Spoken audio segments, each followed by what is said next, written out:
దేవుడు మీకొక పని చెప్పినప్పుడు, అది చేయడానికి భయపడుతున్నారా? లేకపోతే నా వల్ల అవుతదా? నేను ముందుకెళ్ళగలుగుతానా?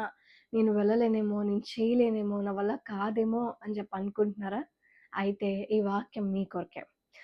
యెషయా గ్రంథము 41 అధ్యాయం 10వ వచనంలో ఒక మాటుంటుంది. నీవు నా దాసుడవనియు నేను నిన్ను ఉపేక్షింపక ఏర్పరచుకొంటిననియు నేను నీతో చెప్పియున్నాను. నీకు తోడై ఉన్నాను. భయపడకుము నేను నీ దేవుడనై ఉన్నాను. దిగులు పడకుము నేను నిన్ను బలపర్తుము. దేవుడు మనకు చెప్తున్నాడు. భయపడొద్దు అని ధైర్యాన్నిస్తున్నాడు. ఆయన మిమ్మల్ని పిలుచుకుంది ఆయన.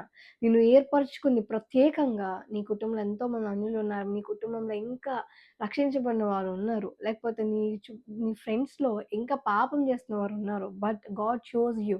నిన్ను దేవుడు ప్రత్యేకంగా ఎన్నుకొని పక్కకు తీసుకొచ్చాడు. ఆయన నిన్ను ఏర్పరచుకున్నాడు. ఆయన నిన్ను బలపరుస్తానని చెప్తున్నాడు. నువ్వు భయపడాలి మనం చేయాల్సిన పనల్లా ఒకటేనండి. నువ్వు భయపడకు నేను నిన్ను బలపరుస్తా. నేను నీకున్నాను కదా! నువ్వు దిగులు పడకు అని చెప్పి దేవుడు చెప్తున్నాడు.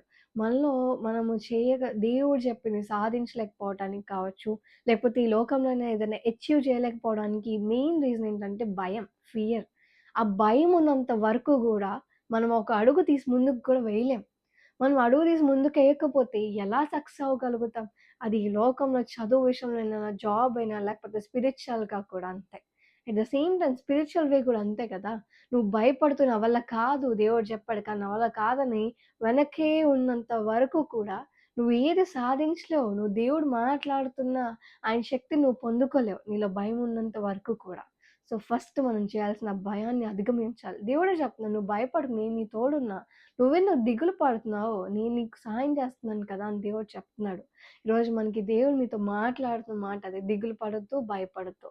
దేవుడు చూసుకుంటాడు. దేవుడు మీకు చెప్పిన పని మీరు చెవ్ ముందుకు వెళ్ళండి. దాన్ని కొనసాగించండి. God bless you.